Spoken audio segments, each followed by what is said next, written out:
go ahead and call our Sandy work session to order. Jeff, it's a joint meeting with our council and our planning commission. Jeff, will you please call the roll? Yes, Mayor, certainly. Well, you would have been more prepped if it wasn't for Councilor Sheldon. Not a problem at all. Okay, Commissioner Wegner. Here. Commissioner Poulin. Let's see her again. Commissioner Lee. She told me she couldn't make it. Not able to make it, is that right? Correct. And Poulin as well, sorry. Okay, Commissioner Vincent. Commissioner Myron. Commissioner Ramsayer. Here. Chair Crosby. Here. And Councilor Mayton. Present. Councilor Smallwood. She's excused. Councilor Sheldon. Here. Councilor Walker. Here. Councilor Exner. Here. Councilor Hokinson. You may be joining late. Yeah. We'll wait for him to join. And Mayor Pulley. Here, thank you. Can we, going into these, start asking commissioners to let us know if they're not going to be able to make it? That way I can kind of, we can plan around that a little bit. Certainly. Cool, thank you. With that, I'll do a quick review of tonight's agenda, pausing for council to ask staff any questions that you may have before we get into tonight's city council meeting. We'll start, Jeff, has there been any public comments? No, Mayor, not today. Okay. Do we have, Tyler, a response to any public comments from our previous meeting? I don't believe so, no, Mayor. No? Okay, great. In tonight's consent agenda, we have our city council meeting minutes from October 2nd. We have our Polymath architectural and transit projects, and a designation of the community-wide event Winterfest. Under presentations, we have the accreditation letter for the Sandy Police Department to re-accreditate, as well as an officer swearing in with Alistair Bunch. Under new business, we have a contract approval for our new city manager, Tyler Deems. And then we'll round off our evening with a report from our city manager and our committee and council reports. Are there any questions for staff on any of those items? All right. With that, let's go ahead and get into our public work session this evening. Our comprehensive plan, more specifically, our economic opportunity analysis work session. Hello, Kelly. Thank you, Mayor. So I was just going to give you a very brief background and then turn it over to Eco Northwest. So it's recommended that when you do a big planning effort like a comprehensive plan, you take a look at your housing needs and your economic needs as well. So as part of the comprehensive plan that we're undertaking for Envision 2050, we hired 3J Consulting, who then sub-consulted Eco Northwest to do our economic opportunities analysis. And so this is the first time you'll be seeing that economic opportunities analysis. The last one we did was in-house in 2015, I believe it was. This one, and I did that one, I will admit, this one's a little more sophisticated and better. And so I will turn it over to Beth Goodman and Nicole Underwood with Eco Northwest. Thank you very much for having us here. We are going to walk through a presentation of information in the economic opportunities analysis. The way I'm hoping to do this is that if you have questions, Kelly or somebody there will help stop me, and you'll ask your questions as we go ahead. Does that sound okay with everyone? That sounds great. Thank you. Welcome, Beth. Thank you so much. I'm so glad to be here. So am I sharing my screen with the Sandy PowerPoint on it? You are. Thank you. Perfect. Okay. And if you have questions about the document itself, Nicole or I can help answer that.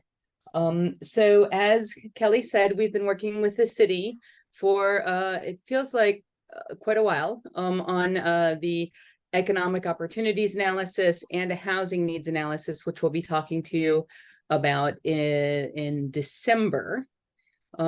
So So yeah, with that, I'll go ahead with the presentation. So as Sandy mentioned, this is part of the larger Sandy 2050 comprehensive plan update. What we're working on right here are you could call them background reports, but they're essentially reports, the economic opportunities analysis that is your factual basis for updating your comprehensive plan policies. And as the city is making findings off your comprehensive plan policy about economic development, this will be the factual basis that the city will use to make those findings. So tonight we're talking about the EOA. In December, we'll be talking about the housing needs analysis. Both of these are background documents to your comprehensive plan. Separately, we're working on comprehensive plan policies, and I believe we'll be bringing those forward, but I don't remember the exact date for bringing those forward. So an overview of an EOA. Why do an EOA? Well, you're meeting some state requirements for planning for the economy. It's called Goal 9, one of our 19 statewide planning goals.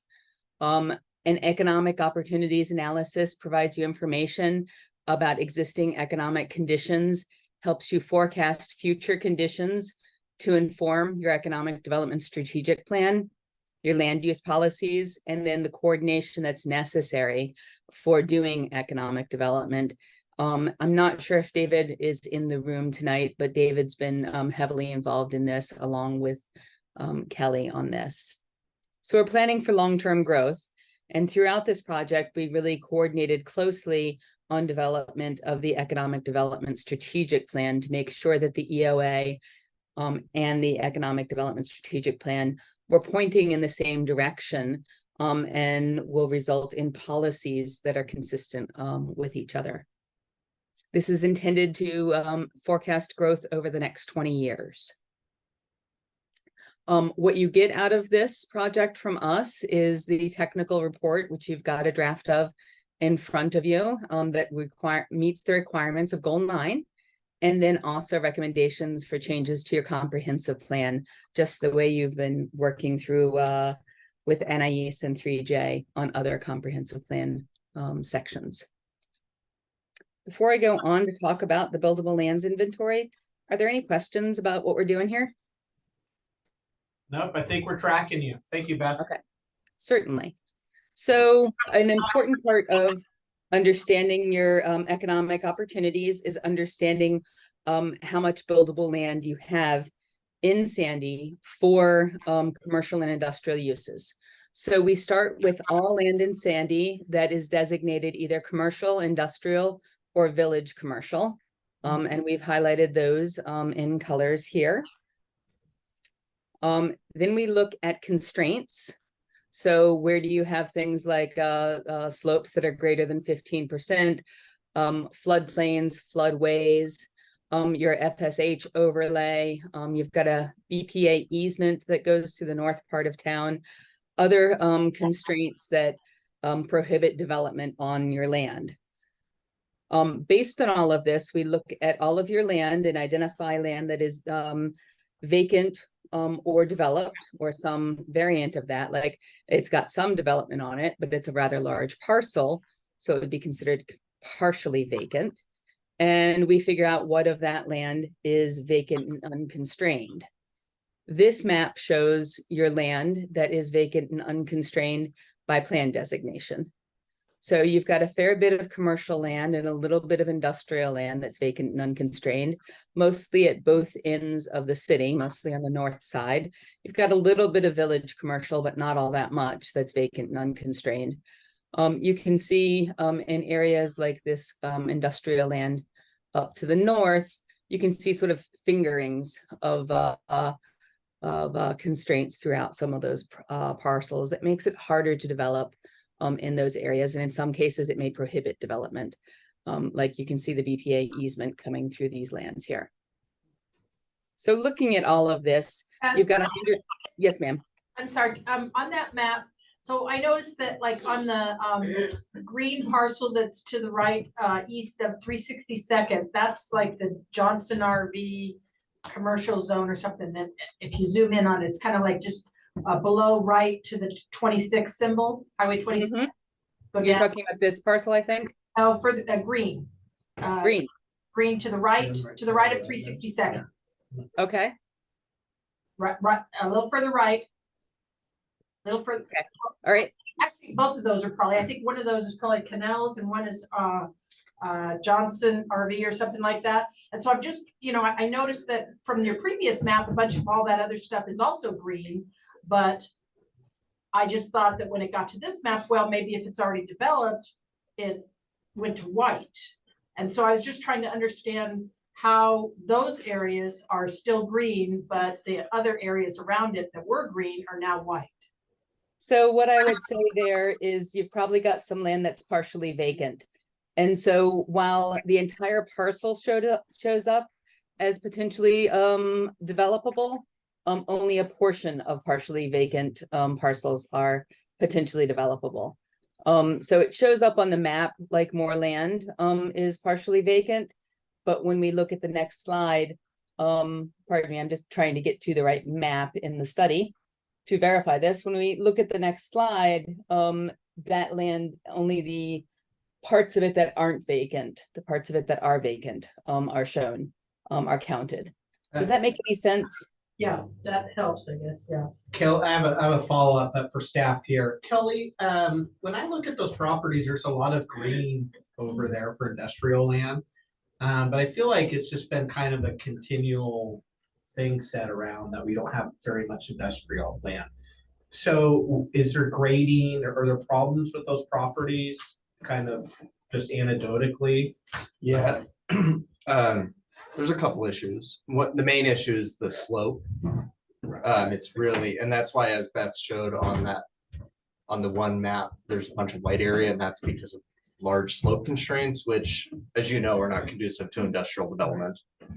I think another constraint, a big constraint, is access. So there's no arterial or collector streets over to that area yet. Eventually, industrial way would probably be extended over there.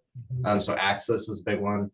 And then I think just land holdings, to be quite frank, there's a bunch of properties over there that are either occupied by single family homes or churches, since it's outside of our current city limits.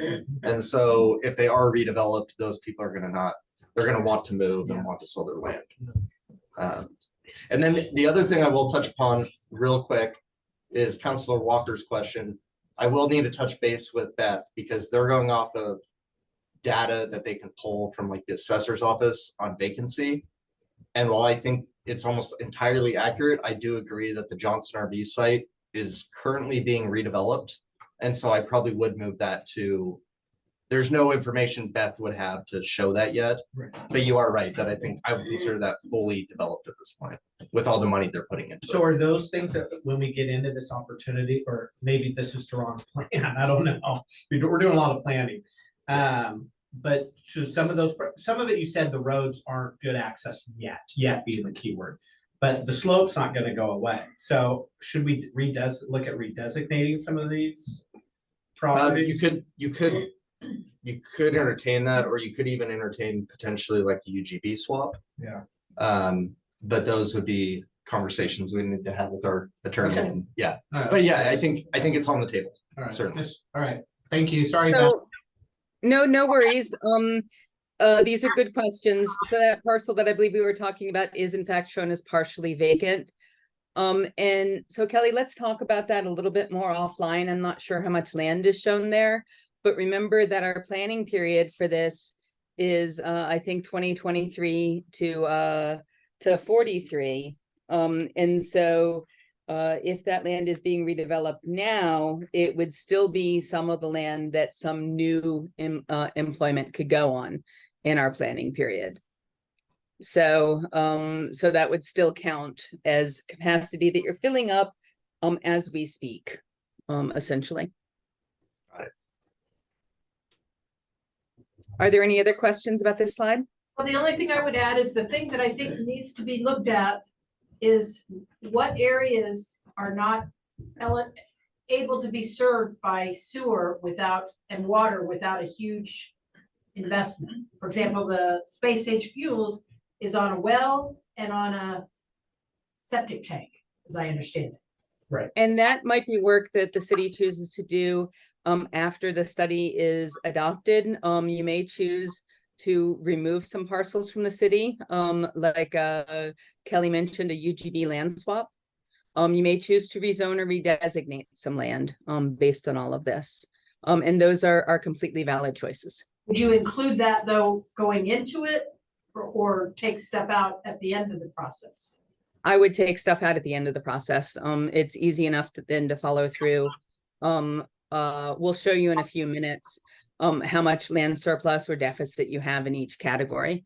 And then the city could choose, if it was looking at a UGB land swap, how to do that and what land to swap out. Thank you. So I have another follow-up question on that.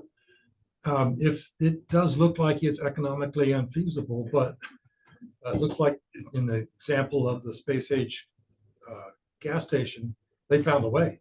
Why should we remove land that we estimate uneconomical, and the possibility of somebody coming in with a different idea changes that potential? I think those are very good policy discussion questions. And Beth said exactly what I was gonna say. I think that'd be a policy discussion for the council to kind of weigh. But So we wouldn't be saying like no or yes, that we would just be giving you all the information that you would need to be able to make that policy choice. okay, so Yeah. we'll decide. Okay, all right, thank you. Certainly. These are the exact kind of outcomes that an EOA is good for. All right. So then when we look at this, you've got 132 acres of vacant buildable commercial land, 54 acres of vacant industrial land that's buildable, and 6 acres of village commercial that are vacant and buildable. So that's what we've got here. We'll loop back to this in a few minutes. And again, for land that is partially vacant, like the RV site we were looking at, only a portion of that parcel is considered partially vacant. The developed part is considered developed. So.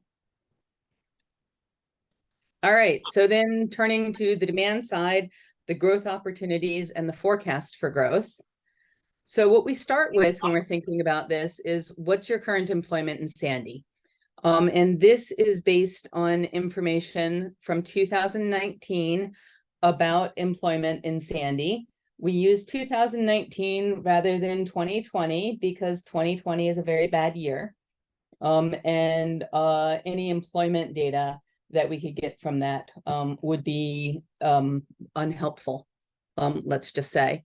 2021 data wasn't available when we did this analysis, and in fact, it became available not that long ago. So Sandy has about 3,753 covered employees, and those are employees covered by unemployment insurance.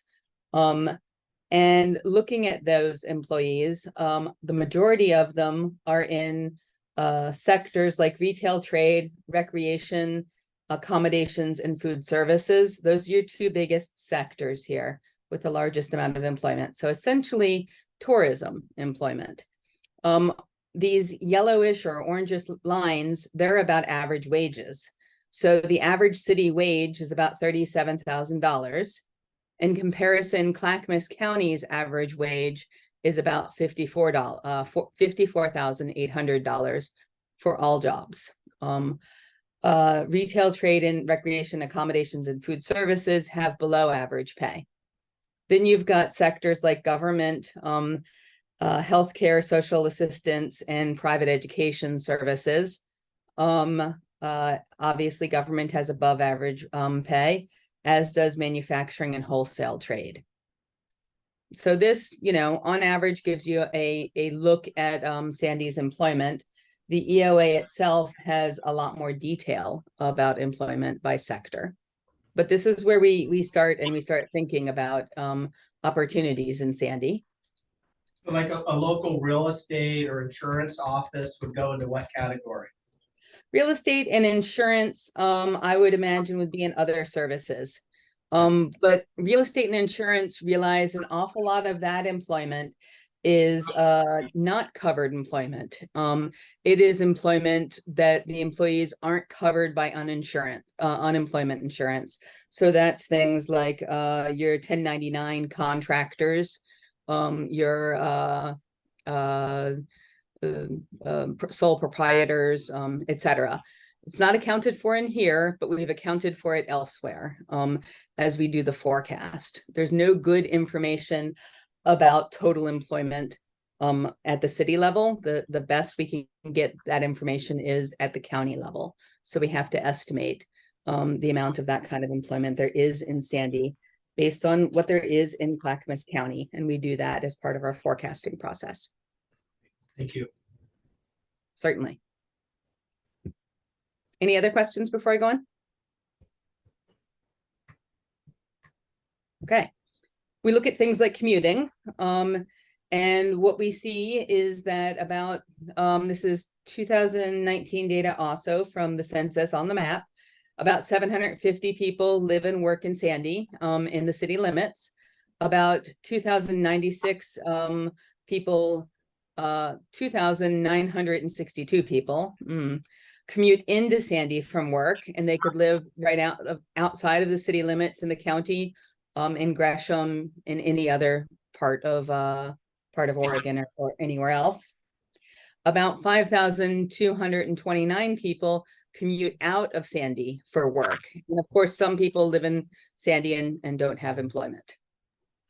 So what you see is that 80% of people who work at businesses in Sandy, they live in places like Gresham or Portland or Mount Hood. And then common places where residents of Sandy commute from to work, to for work. That's sort of backwards a little bit. Anyway, people commute a lot to Portland and Gresham and Beaverton. So Beth and Kelly, you may refer me to another plan for this question. But as I see common places where residents of Sandy commute to work, I can get to those locations generally go in the same direction. I feel like I have a fork in the road out of Sandy. I'm either going to Clackamas and out that way, or I'm going to Portland, Beaverton that way, right? But a lot of our focus goes on to the new, what's the road extension? The Sunrise, 224. Well, 224, the Sunrise extension, just transportation out that way. Should we be focusing more on in 205 tolling? Those are the political issues that come here in Clackamas County. But as a council, should we be focusing more on Portland, Gresham, and Beaverton routes? I would think so. That's certainly where more of the labor shed is. Yeah. So people who might work at businesses in Sandy, a larger proportion of them are likely to be from the Portland metro area. But of course, your connection to Mount Hood has a different set of importance. Well, it's not that we're going to solve tonight, but it is something I'd be interested in exploring a little bit more, just from a strategic perspective. All right, thank you, Beth. Certainly, and I'm not sure that my answer was a strategic answer, so. So just clarification, 80% of people who work at businesses in Sandy live elsewhere and commute here. But Yep. But did you say also that 80% of the people who live in Sandy commute to these other places? Is that? So 13% of residents who live in Sandy also work in Sandy. The other 87% of them work outside of Sandy. Of people who work. Yes, of people who live in Sandy and work. And the common places that they work at are? Portland, Gresham, Beaverton. A lot of them Portland and Gresham, obviously. And all the other places have a smaller percentage than Beaverton.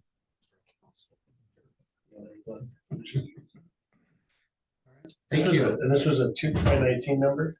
This is a 2019 number, yes. What was the sample size? This would be all employees that are covered employees.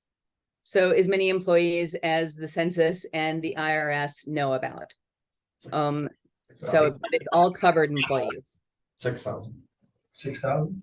Not if you add all those up, right? Oh, all of Well, no, you don't add them all up that way. For people who work in Sandy, it would end up being about 3,600.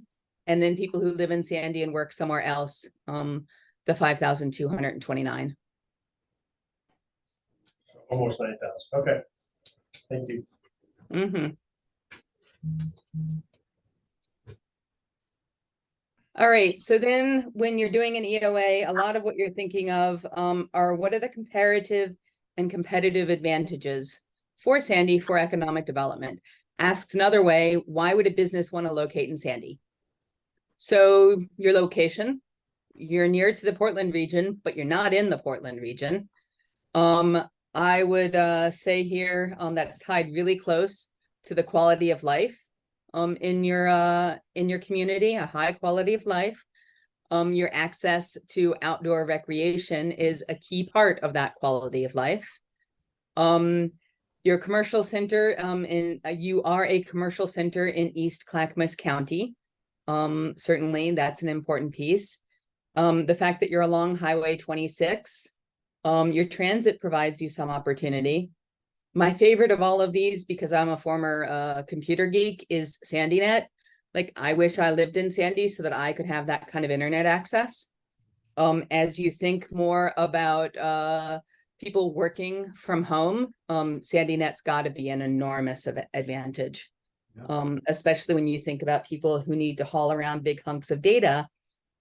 So people like computer programmers, that kind of thing, which my husband is personally a programmer. SandyNet's a big advantage. You have access to labor from Clackamas County, including various parts of the Portland region. So you've got a large labor shed potentially with people at different career stages. So you're not just pulling people from a very small area. The Sandy Community Campus and the redevelopment opportunities there, I would say that's a potential future opportunity. And it could be a draw and an amenity in downtown, depending on what the city chooses to do with it. Of course, tourism is an important part of your existing economic climate and your connections with Mount Hood. So your quality of life. I don't think you can overstate that. Sandy's in a real sweet part of the state. So those are all advantages. I think you'd put on here, your community spirit and I'm not quite sure I'd call Sandy quite a small town anymore, but the atmosphere of living there. Those are all appealing. And so why might a business not want to locate in Sandy? You're not on an interstate. So certain types of businesses that need interstate access would be discouraged from being in Sandy. So if you think about a real large warehouse and distribution center, Highway 26 just doesn't give enough access for a regional or larger than regional warehouse and distribution center. You've got traffic and congestion. That's something of a disadvantage. Housing affordability, as we'll be talking about next month, that's a problem. That's also a problem across the entire Portland metro region and certainly the western part of the state, and I would say most of the state. So that's not a Sandy specific problem. You have a limited amount of industrial land and some of it's very impacted with constraints. We understand locally that you have a shortage of childcare providers. Again, I don't think that is a Sandy specific problem, but it is a problem. Need for more healthcare services. That's going to be important, especially as our population continues to age. Limited retail shopping opportunities. So how many big box stores do you have? Do you have enough of those things, or do people need to go into Gresham or other areas for that? Wildfire risk, obviously, our state beauty here is also pretty scary in some cases. BPA easement's a local constraint, and then difficult terrain for developing infrastructure. You're not the only city to have that, of course, but that is a disadvantage. So these are some of your disadvantages. I would say the biggest ones are your limited industrial land and the distance from the interstate.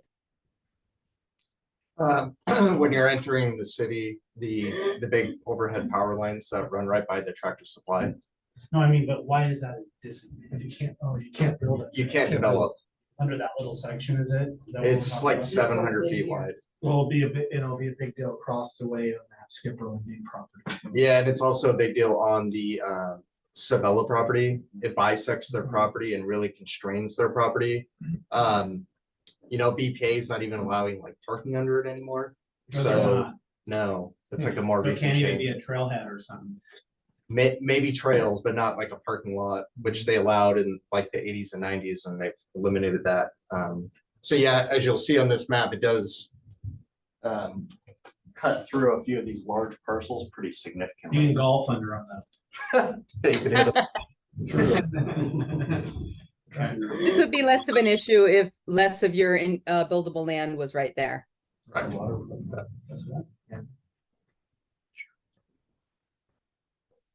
Are there other questions about the advantages or disadvantages? No, thank you. Mhm. All right, so when we did the employment forecast, we started with the employment base in 2019. For total employment, not just covered, we estimated that there were about 5,100 jobs in Sandy in 2019, and we assumed that those jobs grew at the rates that we're looking at here. And so in 2023, we were looking at about 4,400 to 5,400 to 5,500 jobs in Sandy to start with, because we're forecasting for the 2023 to 43 period. We considered 3 different population forecast scenarios. One of them was assuming that Sandy grows at the rate of the employment forecast for the region, which includes the Tri-County area. One of them assumed that Sandy grew at its historical rate of growth for employment from 2008 to 19. And then the other one assumed that Sandy grew at the same rate of its population forecast, which is 1.9%. The regional employment growth rate and the population forecast growth rate, those are both called safe harbor options. If you use those forecast growth rates, and for whatever reason it's challenged in court, then as long as the analysis uses them correctly as safe harbors, it can't be challenged in court successfully. So we settled on the population growth rate forecast, which is just a hair higher than the historic growth rate in Sandy. Since it's a safe harbor, it was just a little bit safer. So that assumes that employment grows at about 1.9% per year, adding about 2,523 new employees over the next 20 years, or a 46% growth over those next 20 years.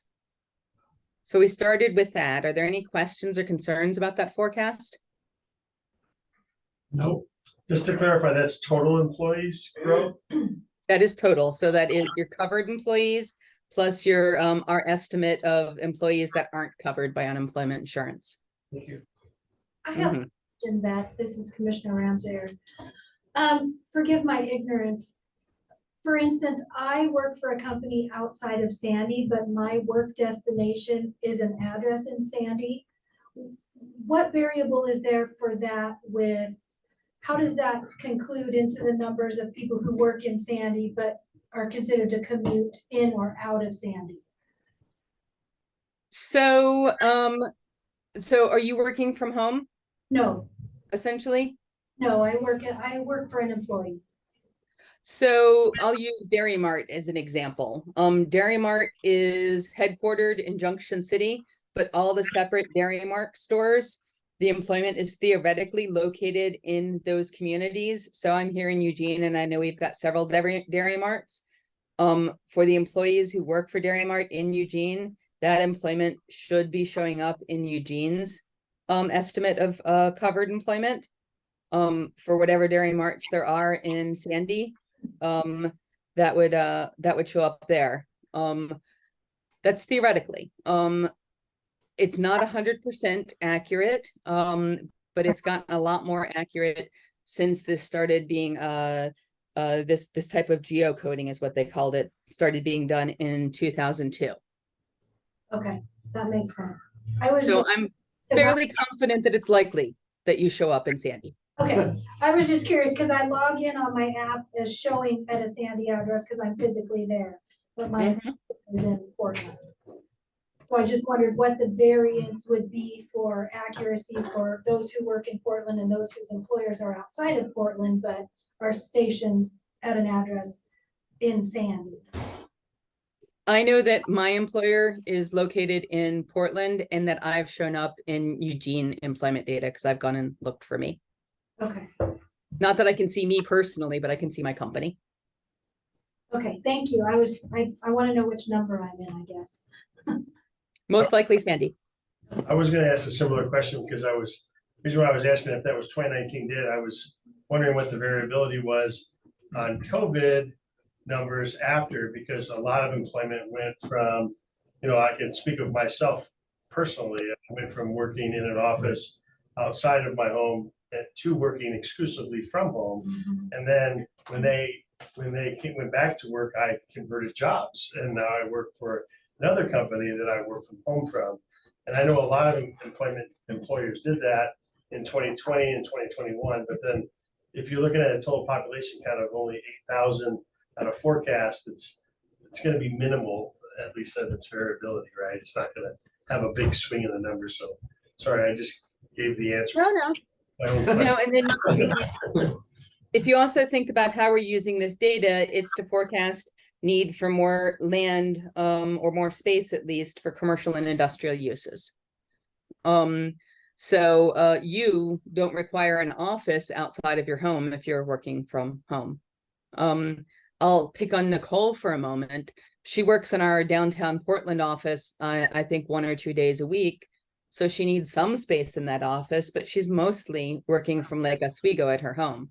So this becomes a very complicated thing that we're going through still, especially as some businesses continue to require staff in person more often. That's certainly something that we're seeing work its way through the system. So I would say we won't really know what the answers are to how COVID changed working from home and changed needing space for offices for another few years. So. Okay, so hopping up to this forecast, we're taking this 2,523 new jobs. We're looking at what types of land uses they're in. So about 15% were in industrial, 24% were in retail, commercial, so on and so forth. So what we're forecasting by 2043 is that you'll have a little less demand for land for retail, commercial. You'll still have some demand for it, but it'll grow less fast as we're continuing to see so much retail, commercial go to online. But we're forecasting growth of about 218 jobs in retail, commercial. We forecasted growth in office and other commercial services, which include things like restaurants and that kind of thing. And in the end, we combine the retail and office together. So it doesn't really matter too much how they are separately. But when we're looking at land need in a few minutes, they get combined together. Industrial, we've forecast about 443, about the same share of employment as you have now. In a table right below, we're going to take government out of this because employment for government fundamentally has different land needs than employment for office or industrial. That is things like public schools, land for wastewater facilities, so on and so forth. So that's less present in the EOA. And unless you're looking at an UGB expansion, it's just not something that's as important because those uses will locate on other, say, commercial land or residential land. So when it comes down to it, we've forecast need for about 63 acres of land for industrial. And this is gross acres, so we're accounting for land for rights of way also. And let's see, that's 80, 91 acres or so of land for commercial and retail services for a total of 154 acres. And when we put that together with your existing land that's vacant and unconstrained, what we see is you've got a small deficit of land for industrial and a sort of medium-sized surplus of land for commercial. And you can use that land for commercial. Some of it may be used for development of housing or affordable housing. Probably most of that commercial land you don't want to rezone for industrial unless it happens to be a really good piece of land for industrial. But most of that will be used for commercial uses, or some of it may well be land you want to use for residential uses in the future. Sandy's not required to address the deficit of industrial land. Sandy could do a 9-acre UGB expansion if it chose to. It's not exactly what I would think about doing. That's such a small unmet land need. I would think about opportunities for swapping land out of the UGB and bringing new land into the UGB that would be more suitable for growth instead. But you're not required to address that deficit. What about switch it, rezone, I mean, when we're doing the comp plan, the big part of that process is possibly rezoning areas. And so just rezoning some areas from commercial to industrial.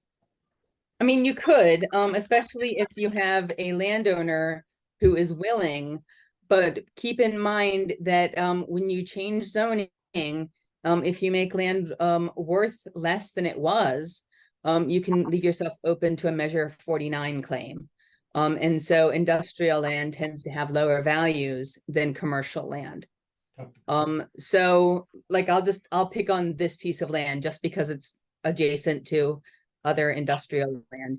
If the owner of this piece of land really wanted it to go to industrial and the city decided that was in the public's best interest, you could certainly rezone that. And I'm willing to bet that this little triangle is at least 9 acres.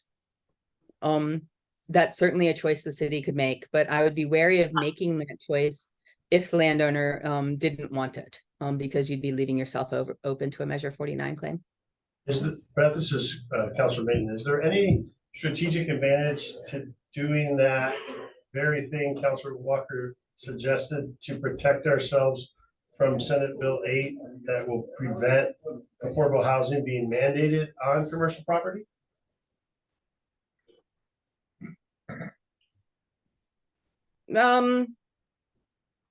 I don't have a good answer for that. I mean, if the landowner doesn't want to build affordable housing, they're not going to be forced to build affordable housing on their commercial property.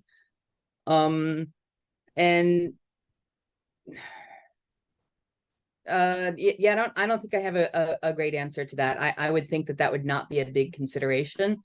If they wanted to build affordable housing, then and they wanted to stay commercial, then I don't think I would try to rezone their land. You'd be opening yourself up to a Measure 49 claim.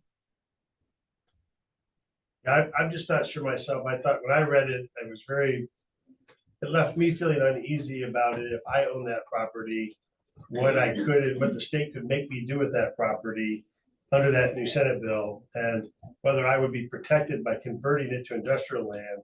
So the state couldn't come in and force me to make it in. And I didn't see a clear path. I saw where they could challenge it legally, but I thought it was an option that the state could use to take commercial. And I could be wrong. With existing legislation that's been passed, that is not the case. Like the state can't come in and force a private property owner to accept affordable housing on their commercial land. And I say that with existing legislation because I never know what future legislation will bring. But so far, and cross your fingers, that's not the case. Yeah. You know, the politics of takings like that are so complicated and so not good from a lot of perspectives, including the state's perspective, that's not something Well, I don't foresee that legislation, but you know, Kelly may be right. I may be too lenient about that. I do appreciate your open honesty on public forum here, because it's just good to know, to let people know what's going on. That's fair. That is fair. I wanted to ask whether or not that's a viable option, that maybe we should move some industrial just to protect the commercial land, but it doesn't sound like that's necessarily something that we have to do based on current legislation, so. Yeah, I don't think so, especially if the landowner doesn't want it.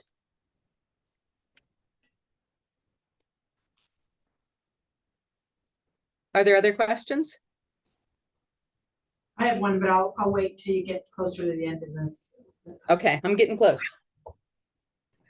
So one of the things you have to look at in an EOA is potential for growth industries in Sandy. And this is a list, which I'm not going to read aloud, of potential growth industries in Sandy. It's consistent with the what was in the economic development strategy. Some of these things are going to be difficult, if not impossible, until you've got your wastewater issues straightened out. So food and beverage processing, that tends to require a lot of water and have a lot of effluent. So in the next few years, that seems unlikely. But like outdoor equipment manufacturing or fabricated metal product manufacturing, professional and technical services, those are all more likely here over the next few years, despite the issues around wastewater. And from that, we think about what site needs might these businesses have, and does Sandy have land like those? So we're looking at small scale manufacturing, so business incubators, businesses that locate in an existing building or develop a building on a small site, like 1 to 5 acres in size. Sandy certainly has some of those, especially the small sites. I don't think there are probably all that many spaces in an existing building.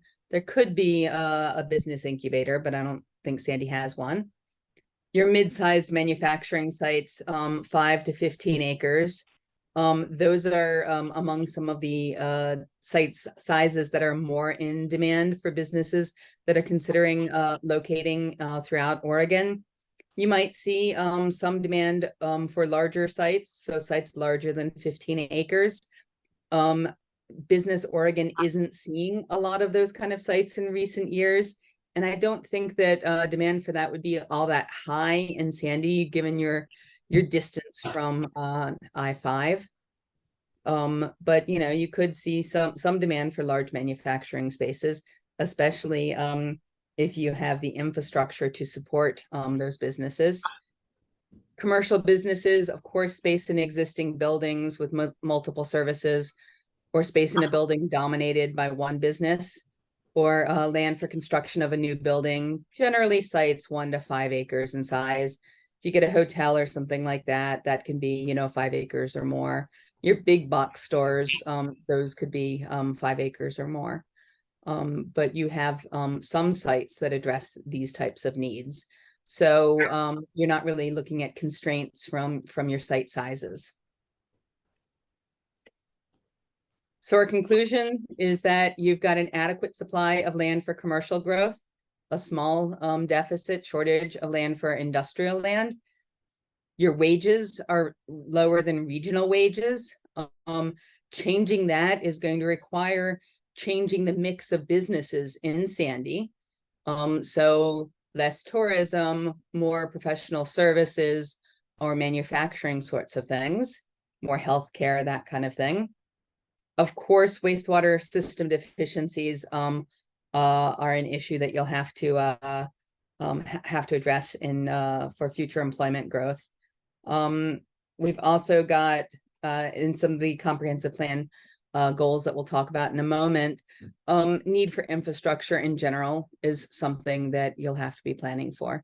So this provides some direction for your functional growth management plans about potentially where to prioritize as you're able. So do you have any questions? I've got a few more slides after this, but they're all about policies. I have one. It's about the second bullet, wages in Sandy, and this is just out of curiosity. Because of the minimum wage differences between metro versus urban? How much does that impact on the overall wage data that you have? I haven't tried to look at that, the difference of that impact. I would say small to some. I don't know how many businesses you've got in Sandy that are really close to the minimum wage.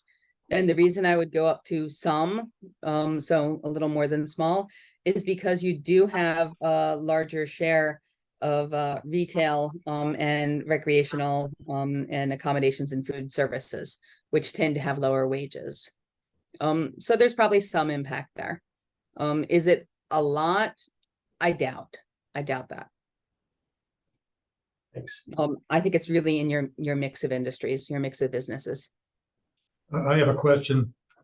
What I'm thinking of is in the past, Sandy has had a fair amount of pressure to use our industrial land as a quasi-commercial and push it towards that, partly because it's cheaper ground usually, and we do have a lot of need for commercial.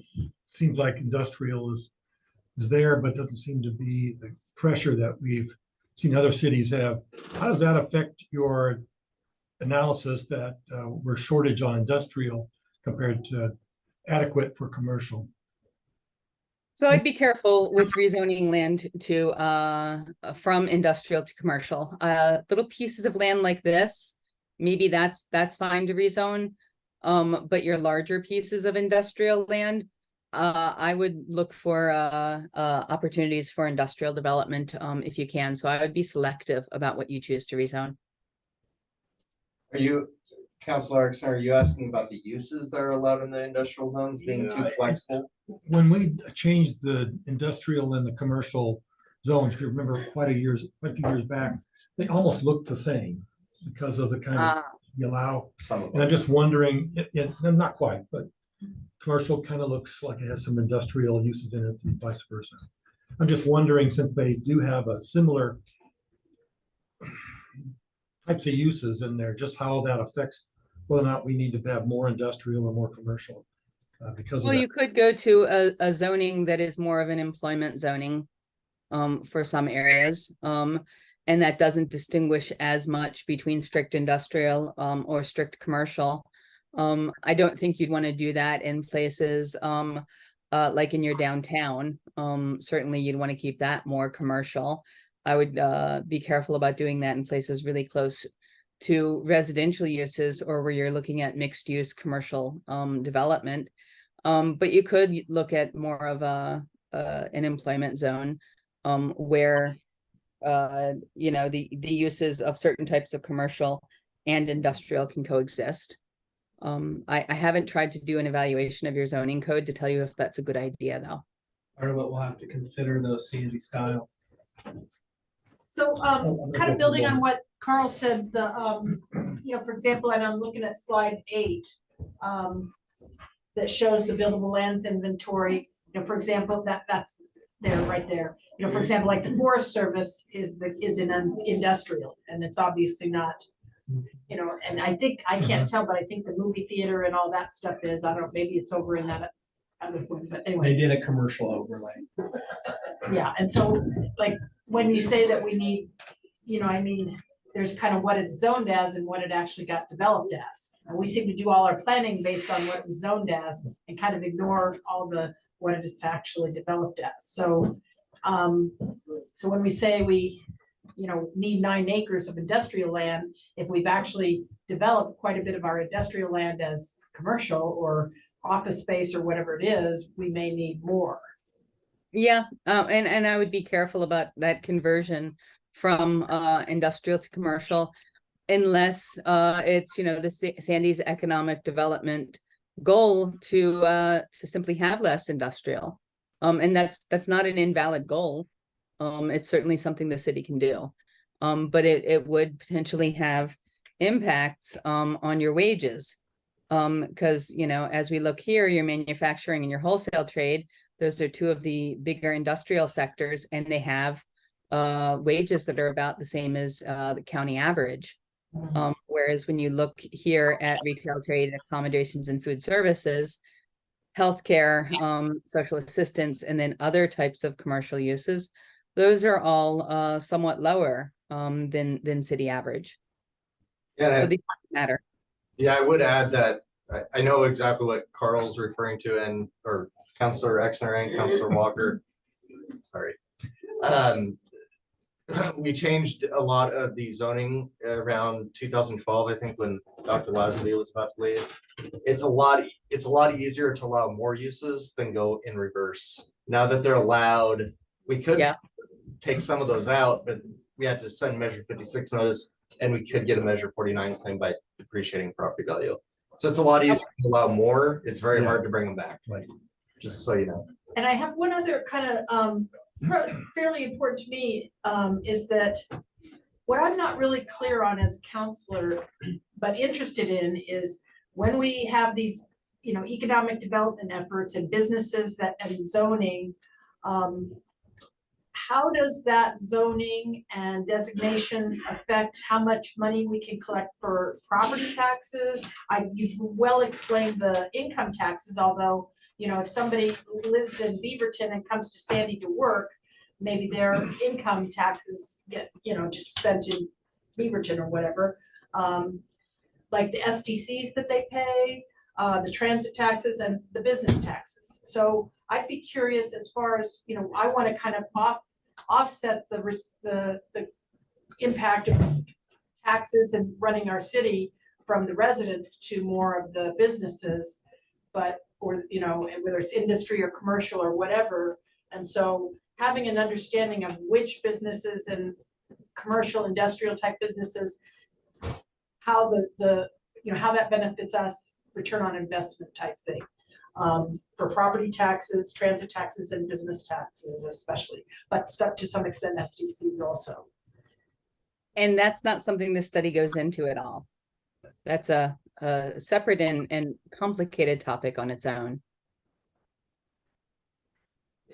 I mean, I can chime in with one thing and then follow up with more later, Uh-huh. but I think as far as, you know, property taxes go, that's based on the assessed value. I would wager that a commercial development's probably more valuable than an industrial building, so I think we're probably coming out ahead, but I don't have any factual, you know, information to that claim.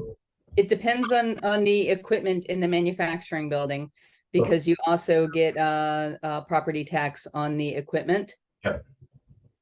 But if you have like a big, you know, like Canals where they have a building, but then they have a huge That's gonna be yard, lower. are we Yeah. getting, you know, so those are the kind of things that I guess I'd be interested in knowing about, especially for the manufacturing and all that versus the commercial. Not right now, but it is obviously important for the whole economic questions that we're trying to answer here. That's a great point. Thank you.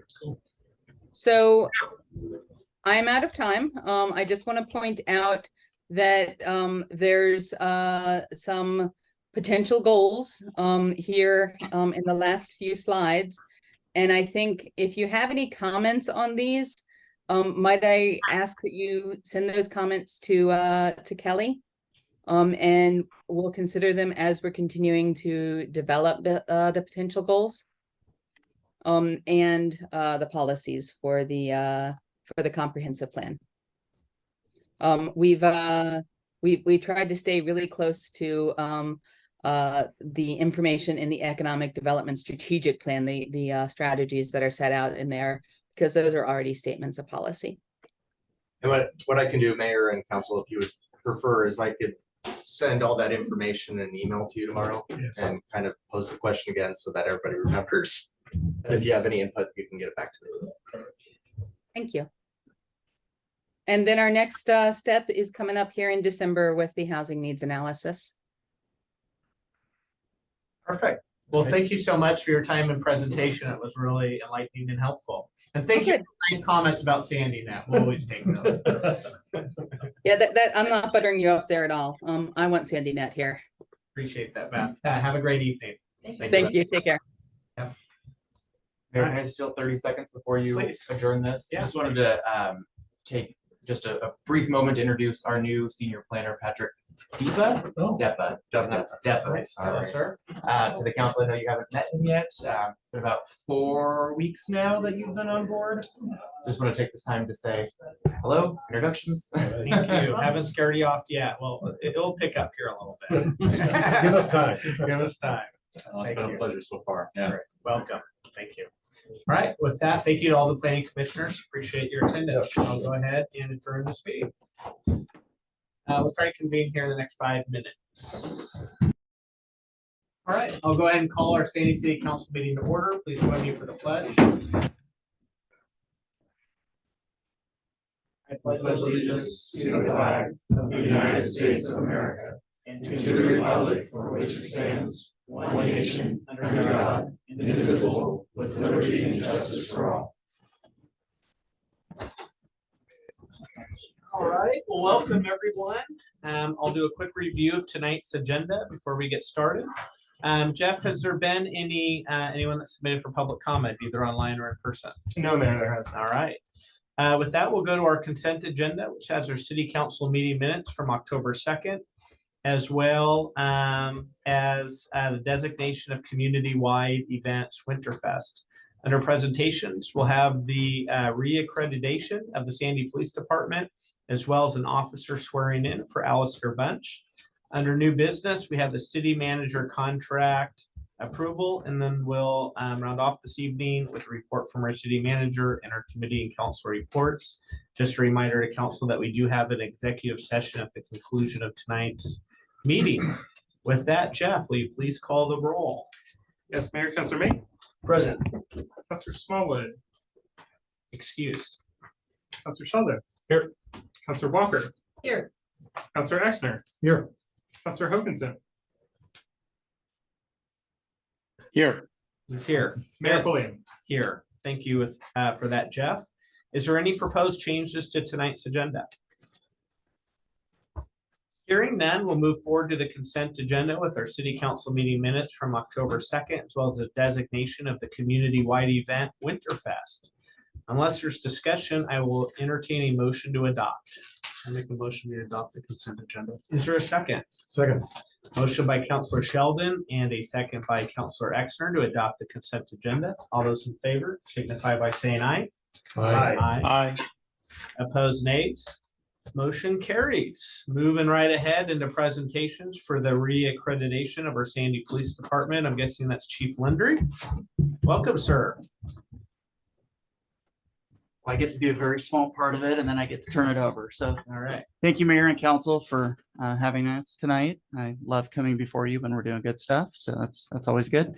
I'd like to introduce, it's going to be by Zoom, the Executive Director of the Oregon Accreditation Alliance, which I believe now is the Northwest Accreditation Alliance. That's Scott Hayes. So he'll be doing the presentation. Good evening. I just want to make sure that you can hear me okay. We can. Welcome. Super. Good evening, Mayor, councilors, and members of the community. As introduced, I'm Scott Hayes, the Executive Director of the Oregon Accreditation Alliance, or now the Northwest Accreditation Alliance. I appreciate the opportunity to address the council and present the Sandy Police Department with its 4th award of accreditation under the leadership of both Chief Ernie Roberts and Chief Sean Landry. Just a little background first. Law enforcement is really experiencing a changing society with increased demands for police accountability and transparency. As in the past, our profession must face these challenges and work within our communities to address their concerns. Accreditation is one step towards building community trust and the legitimacy of our profession. The Oregon Accreditation Alliance was formed under the direction of the Oregon Association of Chiefs of Police, the Oregon State Sheriff's Office, the Association of Public Safety Communications Officials, and we provide accreditation services for 90 law enforcement agencies and communications centers in both Oregon and some in Alaska. Accreditation goals are fairly straightforward. They are to support the continued improvement of law enforcement services, to establish best practice through professional standards, to establish agency accountability and transparency, and to enhance management of overall operations. For the Sandy Police Department to become accredited, the agency had to adhere to 106 law enforcement standards.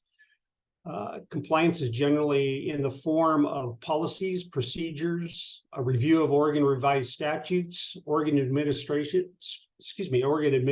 rules, and city policy.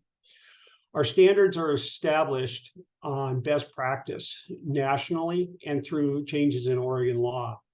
In addition to each of the 106 standards, the agency must also show proof of compliance that the agency is following their policy and best practice. Then reaccreditation occurs every 3 years after that. And again, this is their 4th time that they have been reaccredited. This is really a monumental step for any agency to be evaluated by an outside independent organization and have its policies and procedures scrutinized. I do know that a number of staff were involved in the process, but I would like to recognize Chief Landry for, as the agency's accreditation manager. We work very closely with our assessors and technical support personnel throughout the process and did a phenomenal job of preparing the agency for their review. So Chief Landry, on behalf of the Oregon Accreditation and now Northwest Accreditation Alliance and its board of directors, I'd like to present you with the 4th award of accreditation. Congratulations. And hopefully you have the plaque and maybe you have access to it right now. I do. It's right here. All right. Thank you. So thank you, Scott.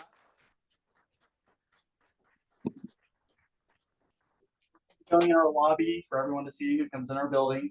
We have 2 others hanging there currently that we're going to take down. So we're just going to be interchanging them every 3 years as we get more and more. So we hope to continue this relationship. Thanks, Scott. Thank you. Appreciate the opportunity to speak to council. Thank you, Scott. Thanks for your time this evening.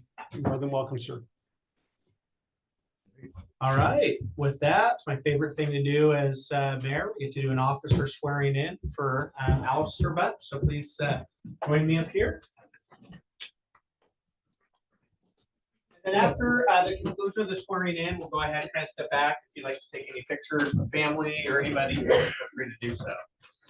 All right, please raise your right hand and repeat after me. Actually, we'll get in front of this. All right. I, Alistair Bunce, do solemnly swear. I, Alistair Bunch, do solemnly swear that I will support the Constitution of the United States that I will support the Constitution of the United States and the Constitution of the State of Oregon and the Constitution of the State of Oregon and the laws therefore, and the laws therefore, and I will faithfully, honestly, and impartially and I will faithfully, honestly, and impartially discharge the duties of a police officer discharge the duties of a police officer during my continuance therein during my continuance therein to the best of my ability. to the best of my ability. So help me God. So help me God. Congratulations. It's an honor to have you.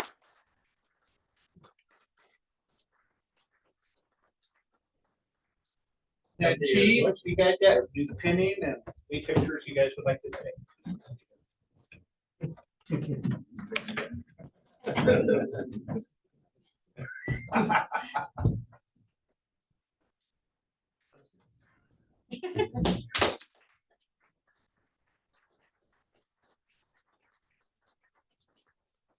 So I'd like to just do a brief introduction to the council and community about Officer Bunch. I had so much fun last time with it that I'd like to continue that if you'll oblige me. So you may not believe this by Officer Bunch's youthful appearance, but he began his policing career with the Los Angeles Police Department in July of 1996. Wow. So if you do the math, that's a 27-year career up to this point. There are many police departments that are hiring officers who haven't been alive as long as he's been serving. So that's pretty cool. I think we might be in that boat as well. Officer Bunch has served in various capacities in law enforcement in the states of California, Oregon, Montana, and Wyoming. Officer Bunch has a wealth of experience in serving as a school resource officer, as well as a field training officer, firearms instructor, and defensive tactics instructor. Officer Bunch has served in a variety of roles to include officer, detective, patrol sergeant, and he's even been a chief of police.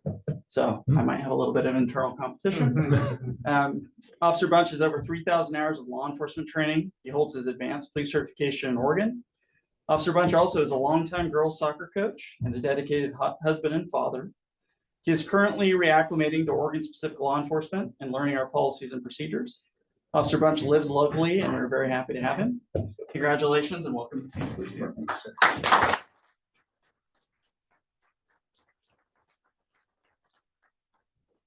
We're very proud of our department. Thank you for stepping up to serve in our community. Thank you for letting me be a part of this. I'm looking forward to it.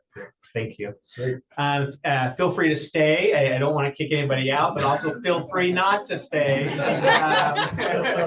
If you want to skip some wastewater and all that kind of stuff.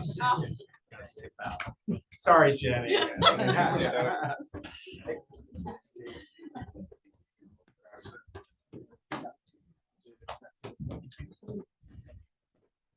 Must admit, I did feel like the safest man on the planet there for a moment.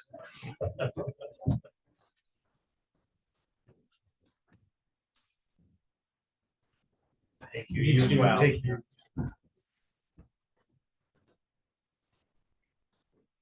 All right. Well, with that, we'll go ahead and move ahead to new business. We have a city manager contract approval. Should I leave and come back? I in a think few you're minutes? fine. Okay, Yeah. I'll just turn it over to Josh, Soper, City Attorney. Josh, yes. Good evening, Mayor and City Council.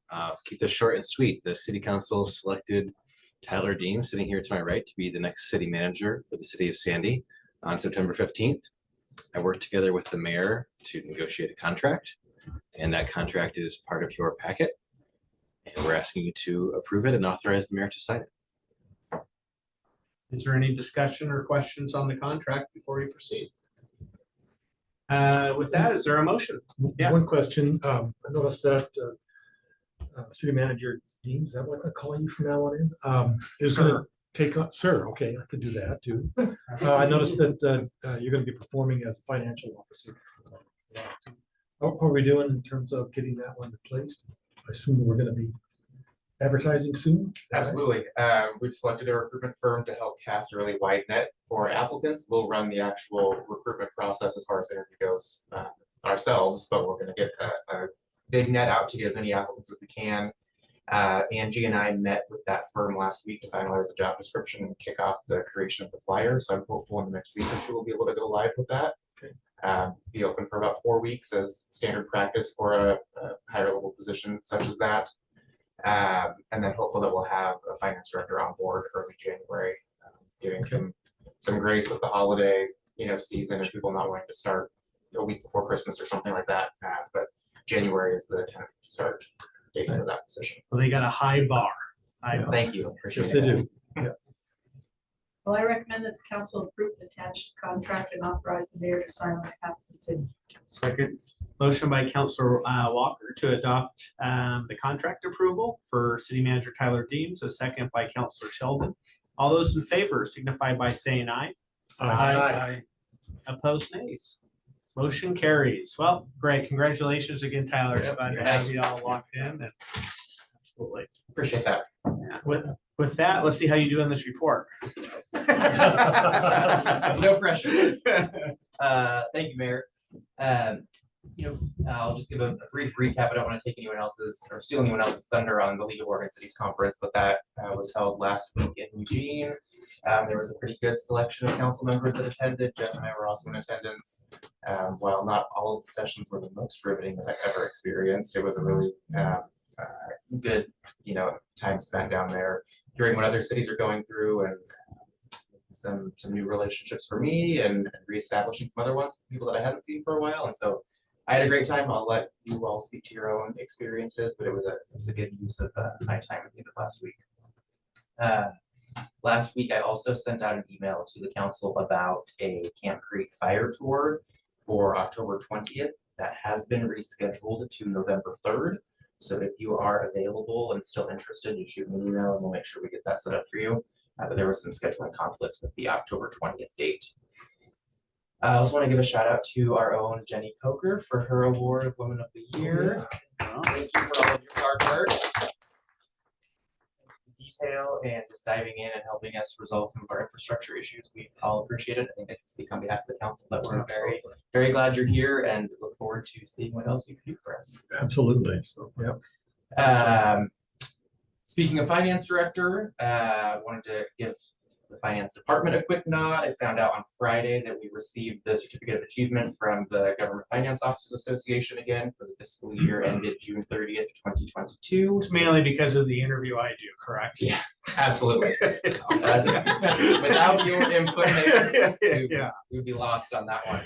That was the 31st time that we've received that award, so not all my work. That's a lot of work from other people on staff, as well as department heads and other staff from other departments that provide input and feedback and stats and all sorts of information for that document. But 31 years in a row, so it's pretty big accomplishment.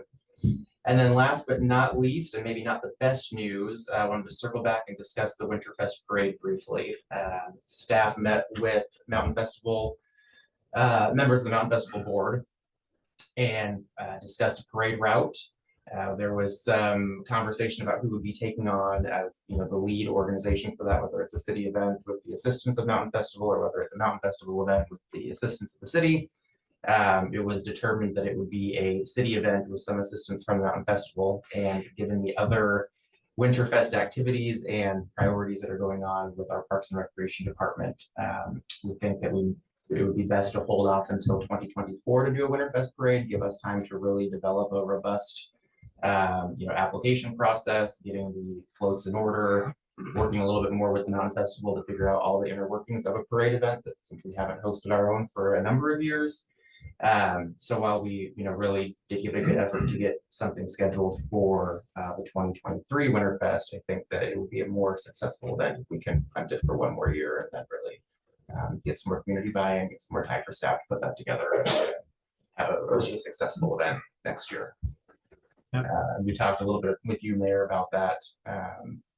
So I'm happy to discuss further if we need to, but that's sort of, I think, where staff and the mayor has landed is delaying for a more successful event next year. I just think it's important that we do it right, when we do it, and not try to rush and put too much pressure on staff capacity as we're running around to get Winterfest really up and improved. I think it's important, some of the conversations we've had, that we want to show improvement and expansion of Winterfest every year, but we don't necessarily have to accomplish all of our goals this next year. And that event would have been scheduled for about 6 weeks from now, and so it's a really tight turnaround to get the route established, get public safety involved, public works involved, getting Parks and Rec staff to develop a criteria for the application process, getting the floats and all of that sort of pulled in over the next week or two before we'd have to advertise. It's just tough with some time constraints. Okay. Thank you, Tyler. Thank you. So that's it? We're good? That's it. Yep. All right, perfect. Don, you're up. Hey, thanks. Can you hear me okay? We can. Cool. Hey, thanks for accommodating me down here in sunny San Diego for another day. No, right. Sorry. The Winterfest, I support that. I think the key for expanding Winterfest is to look at a committee, much like the Mountain Fest committee operates semi-independent or with a lot of volunteer help. And I think that's what we need for subsequent years. So I'll just continue to push that or plug that. And that's all I have. Thank you. Right. Agreed with all that. Thank you, Don. Carl. Yeah, just lead off with that. I did attend League of Oregon Cities 3 days, which it turned out to be for me 2 days, do some all kinds of different things. First time I've been into a near accident, attending a seminar like that, but didn't get hit, so I feel good about that. Was very pleased with a lot of the conversations that I had, as much with the networking as I was the conversations within the workshops. So pretty pleased with that. Thanks for allowing me to do that. In terms of the city, I have a couple things. Well, one is kind of a city, kind of a League of Oregon. My contact with PGE led me to a name that is the Community Relations for Clackamas County Cities. That's for PGE. That sounds complex. It is, and I haven't figured out all the reasons why, but that contact I was able to connect with during the League of Oregon City, and we haven't done anything other than just say hi, and we'd like to try some cooperative work with PGE. So I offer the mayor and whoever else wants to join in as we get closer to a meeting of some kind. But again, think I said this before, but it just is too quick to do much of anything between now and this year's Winter Festival, but I look forward to hearing and maybe twisting some arms. Well, we can certainly, there's certainly enough time to put a powered by PGE for the right price. I hope that we can connect before a Winterfest happens, and maybe we can do some things that won't work that way. But sure, we'll connect as we go along. Then the other one is, of course, this is the time of year for leaves. And first off, I'd like to kind of let people know that you need to watch what's going on with your grates for the stormwater, because they do tend to fill up and overflow and create all kinds of driving issues. I noticed driving in this evening that there's a fair amount of water throughout all of our streets. And I'm assuming that we're doing street cleaning, get all those leaves out and remove, as maybe even, what's that called, trying to get things done more than we've done in the past. But I saw a bunch of them, especially in front of my house. Seemed like my trees are doing their best to fill up the gutters and things. So be careful about that. Please take a look. And that's it for me. So, Kathleen. The library board has not had a chance to meet with the county yet. I think that got delayed, so we're still waiting on Were you that. rescheduled yet on that? Yeah, it's end of November, I believe. Okay. Yeah. All right. It has been rescheduled though. Okay. All right. Well, the Friends of the Sandy Library is working on that grant did we award we awarded those, right? Right, officially. So they're working on the plan to digitize Sandy's history, Save Sandy's History, with digitizing a lot of copies of the Sandy Post, so that it's available to anybody. So they're working hard on that. And I am going to a Travel Oregon Mount Hood and Gorge Tourism Partner Engagement session the day after our next meeting. And, you know, that's the opportunity where we have, as a city, to kind of articulate to Travel Oregon, who has boodles of funding, grant funding available. The last, you know, opportunity was like between $20,000 and $100,000 that you could apply for. So there's opportunities there for us to really, you know, develop something that really meets our tourism objectives there. So hopefully, I really want to kind of create some relationships with Travel Oregon and the destination management organization there in Troutdale to try to kind of see more money come to Sandy, because we've gotten some money from the Clackamas County folks, but I think they're kind of, you know, the funding at Travel Oregon is much bigger purse. So I'd like to see us kind of develop that and see what we can get out of it. Thanks. And Councilor Walker, I would just add, it's rescheduled for November 28th. The Clackamas County game. And then it's on my list to talk about at our next meeting, but let's try to get that work session going with the chamber and stuff that we heard. I'll talk about. Yep. Yeah. Rich. Starting out, we had a kind of a, call it a homeless task force update, I guess, from Ant Farm, the police department.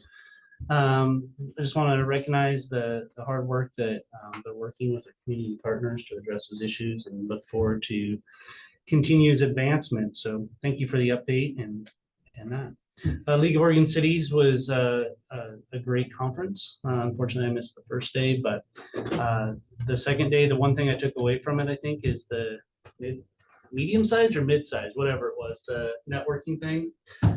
You know, it was interesting to hear that, like, sometimes I think we get hyper-focused in on that we're dealing with this issue or that issue, and it sounds like everybody else has the same issue. So, which is, you know, to me, I think is an opportunity that hopefully League of Oregon Cities and other organizations as such can start to advocate for us and help us get moving forward. So, that's all I got. All right. Thank you. I'll be quick. I had no committee meetings. I don't have anything. Thank you. All right. Just gotta find my page. Don't worry, there's not a page full of notes over here. I'll just start with the LOC conference. Yeah, I thought it was a strong conference. So it was really good getting to connect with a lot of you. Got the wastewater tour and some of the ideas that we threw around, and then the dinner, of course, was a great time of exchanging different ideas. So just thank you to everybody who was able to do that. I thought it was a really good conference. I wanted to also congratulate you, Jenny, on the big award.